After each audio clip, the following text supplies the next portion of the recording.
Nathaniel Voss used to own the world. He had tall buildings with his name written in gold letters. He had cars that cost more than houses. He had people who worked for him, hundreds of them, and they all said, "Yes, sir," and right away, "Mr. Voss." When he walked into a room, everyone stopped talking and looked at him. He liked that feeling. He liked it very much. But that was before the accident. It happened on a Tuesday morning in October. Nathaniel was driving his black car to a big meeting. He was thinking about money and deals and winning. He didn't see the truck until it was too late. The sound was like thunder crashing inside his head. Metal twisted. Glass exploded. And then everything went dark. When he woke up in the hospital 3 days later, the doctors told him the truth. His back was broken. His spine, the special bones that help you move, was crushed like a cookie under a boot. They used big words he didn't understand at first. Then they said the words that changed everything. "You will never walk again." Never is a terrible word. The months that followed were worse than the accident itself. Nathaniel sat in a wheelchair and watched his life crumble like a sandcastle at high tide. His company fell apart without him. His partners took his money and ran away like thieves in the night. His fancy apartment had to be sold. His cars were taken away. Even his friends stopped calling. The only person who stayed was Elena, his wife. Elena had sad eyes now. She used to smile all the time, back when things were good. Now she looked tired. So tired, she helped Nathaniel get dressed every morning. She pushed his wheelchair. She made his food. She did everything, and Nathaniel hated it. Not because Elena was mean, she was kind, always kind, but because he hated needing help. He hated being weak. "I can do it myself," he would snap when she tried to help him put on his shoes. But he couldn't, and they both knew it. Their marriage was like a rope pulled too tight, ready to snap. They barely talked anymore. When they did, they argued about small things: burned toast, a forgotten appointment, the bills they couldn't pay. But really, they were arguing about the big thing neither of them wanted to say out loud. Is this all we have left? One cold November afternoon, Elena pushed Nathaniel to Central Park. They used to come here together when they were young and happy. Now the park felt different, darker. The trees looked like old men with twisted fingers reaching toward a gray sky. Elena parked the wheelchair under a big maple tree. The tree was dying. Its leaves were brown and falling, one by one, onto the dead grass below. "I need to run to the store," Elena said quietly. "Will you be okay here for 20 minutes? Nathaniel didn't look at her. "Fine." "Nathaniel, please." I said fine. His voice was sharp like broken glass. Elena's shoulders dropped. She walked away without another word, and Nathaniel watched her go. Part of him wanted to call her back, to say he was sorry, to tell her he loved her, but the words stayed stuck in his throat like stones.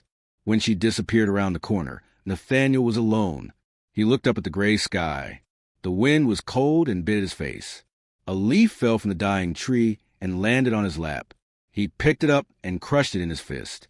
"Why?" he whispered to the sky. "Why did you do this to me?" He was talking to God, but God didn't answer. God never answered anymore. Nathaniel had prayed every day in the hospital. He had begged God to fix his back, to give him his legs, to make everything go back to the way it was. But nothing happened. The doctors said there was no hope. The lawyers said there was no money. And God said nothing at all. I did everything right. Nathaniel shouted at the empty park. His voice echoed between the trees. "I worked hard. I built something. And this is what I get? A broken back? A broken life?" Tears ran down his face, hot and angry. He didn't wipe them away. "I don't believe in you anymore," he said. "Do you hear me? I don't believe." The wind blew harder. The dying tree shook above him. And then Nathaniel heard something. Footsteps. Small footsteps. Crunching on dead leaves. Nathaniel looked up and saw a boy walking toward him. The boy was maybe 10 years old, with messy brown hair and bright eyes that seemed to glow even in the gray light. He wore patched overalls that were too big for him and no shoes. His bare feet were dirty, like he'd been walking through the woods for days. But the strangest thing was what he carried. In his small hands, the boy held a glass bottle. The bottle was filled with liquid that glowed bright blue, like the ocean on a sunny day. The liquid seemed to move inside the bottle, swirling and dancing like it was alive. The boy stopped in front of Nathaniel's wheelchair and smiled. "Hello, Mr. Voss," the boy said. Nathaniel's heart jumped. "How do you know my name?" The boy didn't answer. Instead, he held out the bottle. "Drink this," the boy said, "and you will walk." Nathaniel stared at the bottle. Then he stared at the boy. Then he started to laugh, but it wasn't a happy laugh. It was bitter and broken. "Walk? I'll never walk." The doctor said. "The doctors are not God," the boy said simply. Nathaniel stopped laughing. The boy's eyes were so clear, so certain. It made Nathaniel uncomfortable. "What is that?" Nathaniel pointed at the blue liquid. "Some kind of medicine? Some scam?" "It's not medicine," the boy said. "It's belief." "Belief?" Nathaniel shook his head. "I don't believe in anything anymore." "I know," the boy said softly. "That's why you're still in the chair." The words hit Nathaniel like a punch to the chest. The boy stepped closer and placed the bottle in Nathaniel's lap. Up close, the blue liquid glowed brighter. It was warm, even through the glass. "You stopped believing in God," the boy said. "You stopped believing in miracles. You stopped believing in anything except yourself. And when yourself broke, you had nothing left." "Who are you?" Nathaniel whispered. The boy smiled again. "Someone who wants to help. Drink the bottle, Mr. Voss. But only if you believe. Only if you're ready to stop being angry and start being grateful." "Grateful?" Nathaniel's voice rose. "Grateful for this?" He slapped the armrest of his wheelchair. "For losing everything?" "You haven't lost everything," the boy said. "You still have Elena. You still have breath in your lungs. You still have a choice." Nathaniel looked down at the bottle. The blue liquid swirled like a tiny storm. "What if I drink it and nothing happens?" Nathaniel asked. "Then nothing happens," the boy said. "But what if you don't drink it and something would have happened? What then?" The boy turned and started walking away, his bare feet silent on the dead leaves. "Wait!" Nathaniel called. "What's your name?" The boy looked back over his shoulder. "You'll know when you're ready." And then he was gone, disappearing between the trees like smoke in the wind. Nathaniel sat alone under the dying maple tree, holding a bottle of glowing blue liquid in his shaking hands. He didn't know if he believed, but he wanted to. Oh, how he wanted to. Nathaniel stared at the bottle for a long time. The blue liquid inside kept moving, swirling in slow circles like it had a heartbeat. It made no sense. Bottles don't glow. Liquids don't move by themselves. And barefoot boys don't appear out of nowhere knowing your name and your pain. This is crazy, Nathaniel thought. I'm going crazy. But what if he wasn't? What if, and this was the scary part, what if the boy was real? What if the bottle was real? What if miracles were still possible, even for someone like him? Nathaniel heard footsteps again. This time they were different. Heavier, he looked up and saw Elena walking back toward him, carrying a small paper bag from the store. "Sorry I took so long," she said. "The line was—" She stopped. Her eyes locked onto the bottle in Nathaniel's lap. "What is that?" "I don't know," Nathaniel said honestly. "Where did you get it?" "A boy gave it to me." Elena looked around the empty park. "What boy?" "He was here a minute ago." Nathaniel pointed toward the trees. He had no shoes. Brown hair. He said his name was... Actually, he didn't say his name. Elena's face went pale. "Nathaniel, there's no one here. There hasn't been anyone here since I left." "He was here," Nathaniel insisted. "He gave me this bottle and told me to drink it. He said I would walk." Elena knelt down beside the wheelchair. She put her hand on Nathaniel's forehead, checking for fever. "Are you feeling okay? Did you hit your head?" "I'm not crazy, Elena." But even as he said it, doubt crept in. Maybe he was crazy. Maybe grief and anger had finally broken his mind along with his body. Elena gently took the bottle from his hands. She held it up to the gray light, watching the blue liquid swirl. "This is strange. It's warm, and it's glowing." She looked at Nathaniel with worried eyes. We should throw it away. It could be poison. It could be drugs. Or it could be a miracle, Nathaniel whispered. Elena's hand trembled. Nathaniel, please, don't do this to yourself. Don't start believing in magic. It will only hurt more when nothing happens. What if something does happen? Then we'll deal with it together, Elena said. But I don't want to watch you get your hopes up just to have them crushed again. I can't watch that. I can't. Her voice cracked on the last word, and Nathaniel saw tears in her eyes. Real tears. He realized then how much he had been hurting too. While he'd been angry at God and the world, Elena had been carrying all the pain quietly, alone. I'm sorry, Nathaniel said. I've been a terrible husband. No, Elena said, wiping her eyes. You've been hurt. There's a difference. I blame God, Nathaniel said. I blamed everyone. But mostly I blame myself for being weak. You're not weak, Elena said firmly. You're human. Humans break. Humans need help. That's okay. Nathaniel looked at the bottle in her hands. The blue liquid caught the light and shimmered like a living thing. The boy said it's not medicine, Nathaniel said. He said it's belief. He said I stopped believing, and that's why I'm still in the chair. Elena was quiet for a moment. Then she did something unexpected. She unscrewed the cap of the bottle. A sweet smell filled the air, like honey and rain and flowers all mixed together. It was the most beautiful smell Nathaniel had ever experienced. It made him think of spring mornings and his mother's garden when he was a child. If you're going to drink it, Elena said, then I'm staying right here with you. Whatever happens, we face it together. Nathaniel felt his heart squeeze. You believe me? About the boy? I believe you saw something, Elena said carefully. And I believe this bottle is special. I don't know what it is or where it came from, but I believe you're not crazy. She handed the bottle back to him. Nathaniel held it with both hands. His heart pounded so hard he could hear it in his ears. This was it, the moment of choice. He could drink it and risk disappointment, or he could throw it away and live the rest of his life wondering what if.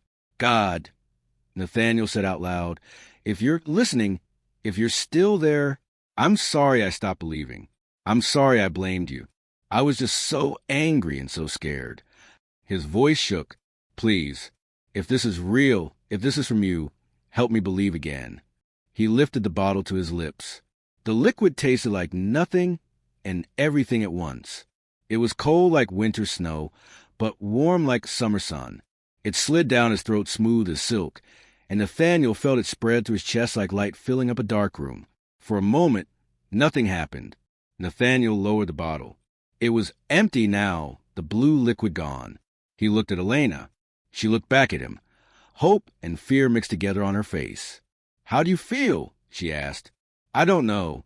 And then it happened, a tiny spark, a flicker, a whisper of sensation in his right thigh. Nathaniel gasped. What?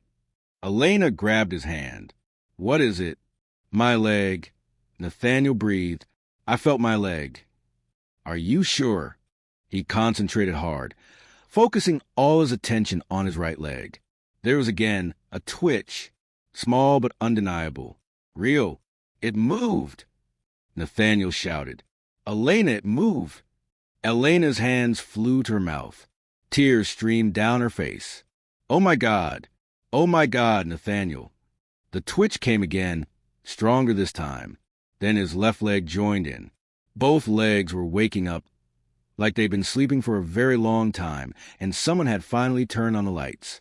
But Nathaniel didn't leap out of the wheelchair. There was no dramatic miracle where he suddenly jumped up and started running. This was quieter than that, more gentle, more real. It's not instant, Nathaniel said, understanding flooding through him. It's not magic. It's at the beginning.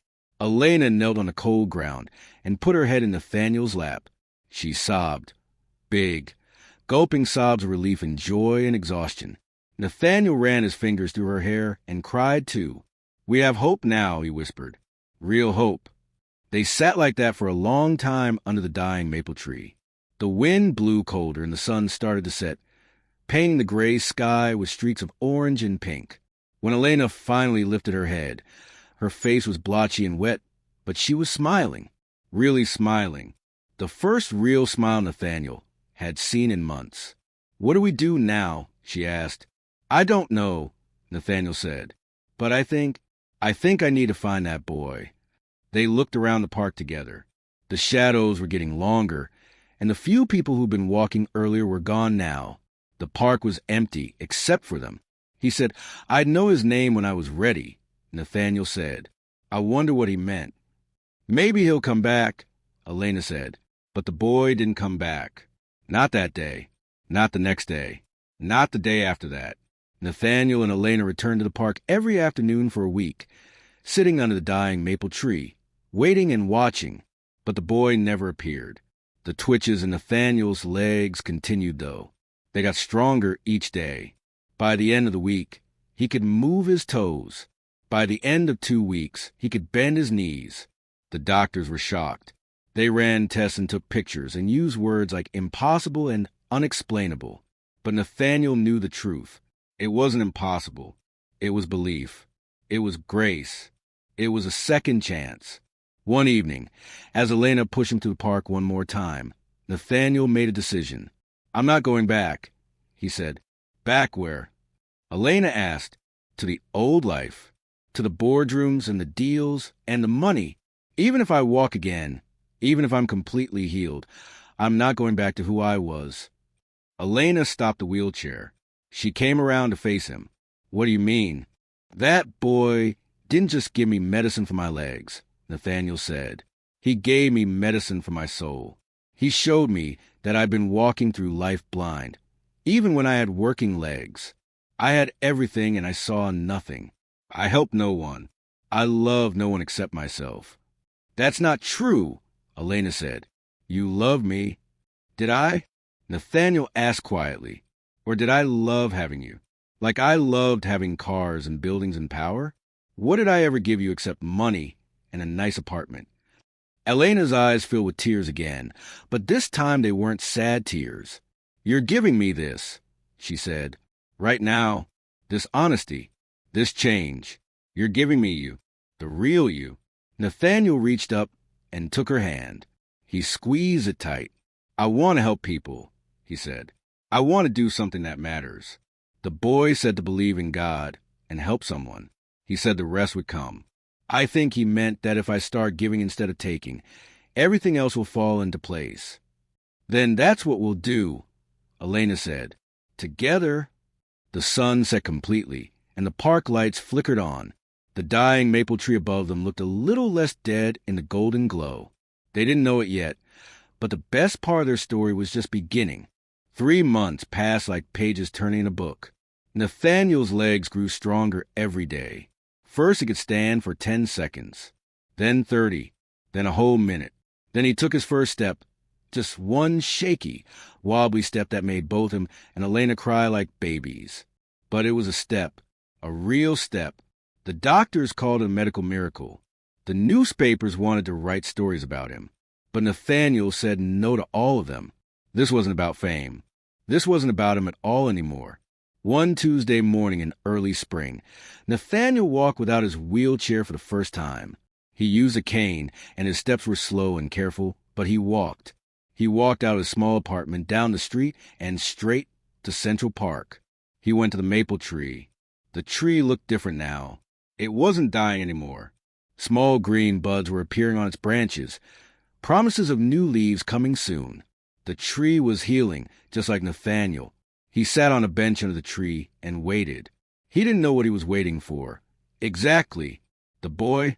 A sign? An answer? What he got was something else entirely. A woman walked past pushing a rusty shopping cart filled with old blankets and plastic bags. Her clothes were dirty and torn. Her face was tired and sad. She looked at Nathaniel with empty eyes and kept walking. Nathaniel watched her go. Then he stood up on his own 2 legs, and followed her. "Excuse me," he called. The woman turned around. She looked scared, like maybe Nathaniel was going to yell at her or tell her to leave the park. "I'm sorry to bother you," Nathaniel said gently, But have you eaten today? The woman blinked. What? Have you had breakfast? She shook her head slowly. Nathaniel pulled out his wallet. It was thin now, not fat with credit cards like it used to be, but he had a $20 bill inside. He held it out to her. There's a diner 2 blocks that way, he said. Please, get yourself something warm to eat. The woman stared at the money, like it might disappear if she blinked. Then she took it with shaking hands. Why? She whispered. Because someone helped me when I needed it, Nathaniel said. Now I'm passing it on. The woman's eyes filled with tears. She squeezed Nathaniel's hand once, then hurried away toward the diner. Nathaniel stood there in the spring sunshine, and for the first time in years, he felt something new spreading through his chest. Not happiness exactly, something bigger than that. He felt purpose. That afternoon, Nathaniel walked 5 more blocks to a place he'd passed 100 times but never really noticed before. It was a youth shelter called New Beginnings. The building was old and the paint was peeling, but there was a small garden out front where someone had planted flowers. Nathaniel walked inside. A tired woman sat at the front desk. She looked up at him with cautious eyes. People in expensive coats, even old, worn, expensive coats, didn't usually come to places like this unless they wanted something. Can I help you? She asked. I want to volunteer, Nathaniel said. The woman's eyebrows went up. Volunteer? Yes, I want to help. What do you need? The woman studied him for a long moment. Then she stood up and held out her hand. I'm Maria. I run this place. And honestly, we need everything. But most of all, we need time. We need people who will show up and actually care about these kids. I can do that, Nathaniel said. We don't need money, Maria said firmly. Rich people throw money at us all the time and then disappear. These kids need people who will stay. I'll stay, Nathaniel promised. And he did. Every single day, Nathaniel walked to the shelter. At first, the kids didn't trust him. They'd been disappointed by adults too many times before. They looked at him with hard eyes and said nothing. But Nathaniel kept showing up. He sat with them during meals. He helped with homework. He listened to their stories. Stories about parents who left, homes that fell apart, dreams that seemed impossible. He didn't judge. He didn't lecture. He just listened and cared. Slowly, the kids started to trust him. A girl named Maya, who never smiled, started drawing pictures for him. A boy named Carlos, who got in fights every day, started asking Nathaniel for advice. A tiny 6-year-old named Sophie started calling him Mr. Nat and holding his hand when they walked to the garden. After 6 months, Nathaniel started a program. He called it Steps Forward. With what little money he had saved and donations from Elena's part-time job, they bought notebooks for the kids. They bought shoes for the ones who had none. They arranged for free medical checkups. They expanded the garden and taught the kids how to plant vegetables. But the best part wasn't the stuff. The best part was the time, the attention, the love. One warm afternoon in June, Nathaniel stood in the garden watching the kids play. They were arguing over a soccer ball, shoving and laughing, and being loud and messy and alive. He felt a hand slip into his. Elena, she'd been volunteering at the shelter too, teaching the girls how to braid hair and helping the little ones learn to read. Her face had color in it again. Her eyes sparkled. She looked 10 years younger. Look at them, Elena said softly. Look at all this life. We did this, Nathaniel said, wonder in his voice. We helped make this. No, Elena corrected. We were part of it, but something bigger than us made this. Someone bigger. They both knew who she meant.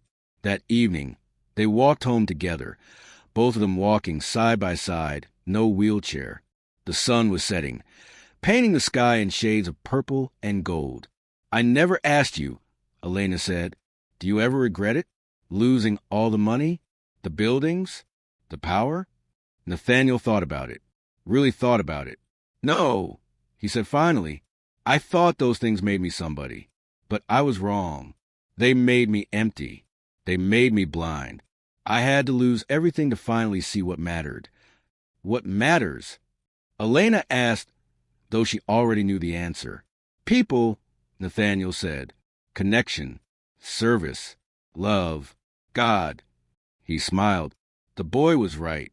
When you believe in God and help others, the rest comes. Maybe not money or fame, but something better. Peace, joy, purpose. When they got home, Nathaniel walked to the nightstand beside their bed. The blue bottle sat there, washed clean and empty, catching the evening light. He'd kept it as a reminder. Some nights when he couldn't sleep, he'd hold the bottle and remember the barefoot boy with bright eyes. He still didn't know the boy's name. He still didn't know where he came from or where he went. But maybe that was the point. Maybe mystery was part of faith. Maybe not knowing everything was okay. Do you think he was an angel? Elena asked, coming to stand beside him. Maybe, Nathaniel said. Or maybe he was just a kid with a message. Does it matter? I guess not, Elena said. The message is what matters. Believe in him. Help someone. The rest will come. Those words had changed everything. 2 years later, Steps Forward had grown into something beautiful. They'd moved into a bigger building. They'd helped over 100 kids find safe homes, finish school, learn trades, discover hope. Nathaniel walked without a cane now. He walked miles every day, visiting kids, meeting with donors, building gardens, planting seeds, both the kind that grew in dirt and the kind that grew in hearts.